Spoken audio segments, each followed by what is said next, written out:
بسم اللہ الرحمن الرحیم۔ 12 ربیع الاول کا دن ہمارے لیے اس وجہ سے نہایت عظمت والا، عزت والا اور شان والا ہے کہ بعض علماء یہ کہتے ہیں کہ اس دن ہمارے آقا سیدنا حضرت محمد مصطفیٰ صلی اللہ علیہ وآلہ وسلم دنیا میں جلوہ افروز ہوئے۔ اگرچہ اس میں اختلاف بھی ہے، لیکن علماء کی بڑی تعداد کا متفقہ طور پر قول یہی ہے کہ 12 ربیع الاول کا دن یہ دراصل نبی آخر الزمان کی ولادت کا دن ہے، اس لیے ہمارے پاکستان میں اور گرد و نواح عربیوں میں بھی اور دوسرے ممالک میں بھی جہاں جہاں مسلمان موجود ہیں، اس دن خصوصیات سے نبی کریم صلی اللہ علیہ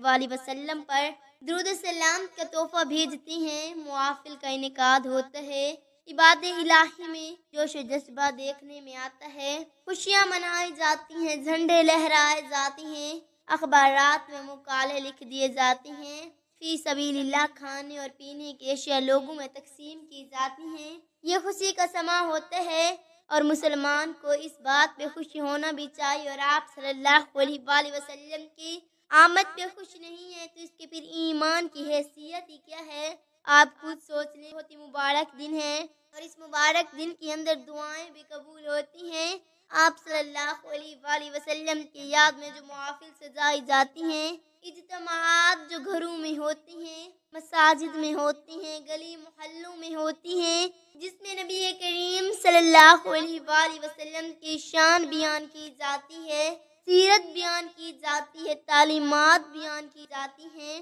تو اس سے پھر اللہ بھی خوش ہوتا ہے، تو اللہ کو راضی کر لینا یہ ایک مسلمان کے لیے سب سے افضل ہے، اور اللہ کی ناراضگی ہی کسی مسلمان کی سب سے بڑی ناکامی ہے۔ ویسے تو یہ دن بذات خود ہی بہت بڑی عظمت والا اور شان والا ہے، لیکن اس مبارک دن میں بھی ایک ایسا عمل ہے جو نہایت ہی مبارک اور برکت والا ہے، اور وہ مبارک عمل یہ ہے، حسبی اللہ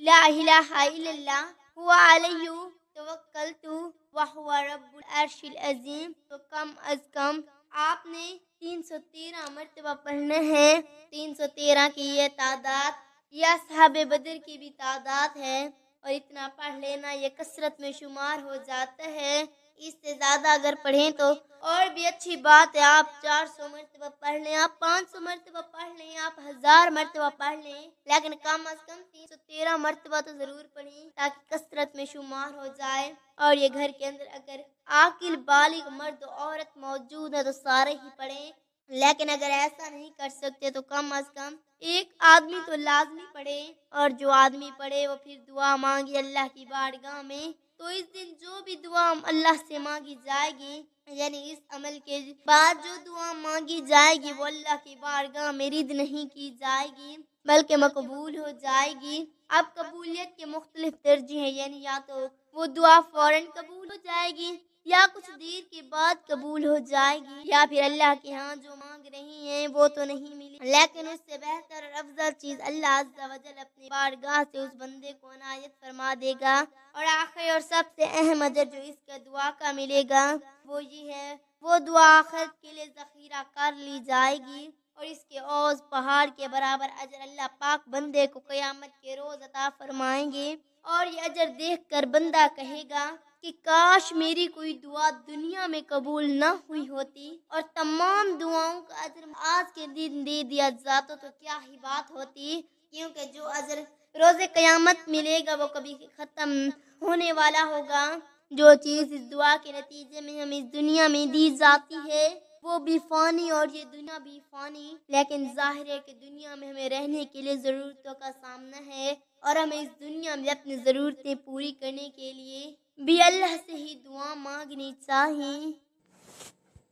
اور اللہ کریم نے ہی ہمیں یہ دعا سکھلائی ہے، یعنی اے اللہ مجھے اس دنیا میں بھی بھلائیاں عطا فرما اور کامیابیاں عطا فرما اور ہماری آخرت بھی اچھی فرما۔ لہذا بات کرنے کا مقصد یہ ہے کہ ایسا نہیں کہ دنیا کو ہم چھوڑ دیں، لہذا اللہ کریم سے اس دنیا میں بھی اللہ سے اپنی ضرورت کو پورا کرنے کے لیے رزق کی کثیر مانگے، تاکہ اپنی ضرورتیں پوری کرنے کے لیے اور غریبوں کی مدد کرنے کے لیے اللہ ہم نے اپنے غیب کے خزانوں سے رزق کی کثیر عطا فرمائے۔ دعا ایک بار پھر سے سماعت فرما لیں، حسبی اللہ لا الہ الا اللہ علیہ توکلت وہو رب العرش العظیم۔ اس دعا کو جتنا بھی زیادہ پڑھ سکیں اتنا ہی زیادہ افضل ہے، لیکن کم از کم 313 مرتبہ بالضرور پڑھیں، باوضو پڑھیں اور بما اول آخر درود شریف پڑھیں۔ ہمارے اکثر سامعین کی یہ بات پوچھتی ہیں کہ جی اول و آخر درود شریف کیسے پڑھتی ہیں؟ تو کوئی سا بھی درود شریف جو آپ کو آتے اور سب سے افضل درود شریف درود ابراہیمی ہے، تو وظیفے شروع کرنے سے پہلے 3 یا 5 یا 7 یا 11 بار پڑھ لیں، اور پھر اپنا وظیفہ ختم ہونے پر بھی دوبارہ اتنی تعداد میں پڑھ لیں۔ اس وظیفے کی برکت سے انشاءاللہ العزیز جو بھی رب تعالیٰ سے 12 ربیع الاول کے بابرکت دن مانگے گا وہ ضرور عطا فرمائے گا۔ لیکن اگر آپ کی دعا قبول نہ ہو تو یہ بالکل گھبرانے والی بات نہیں،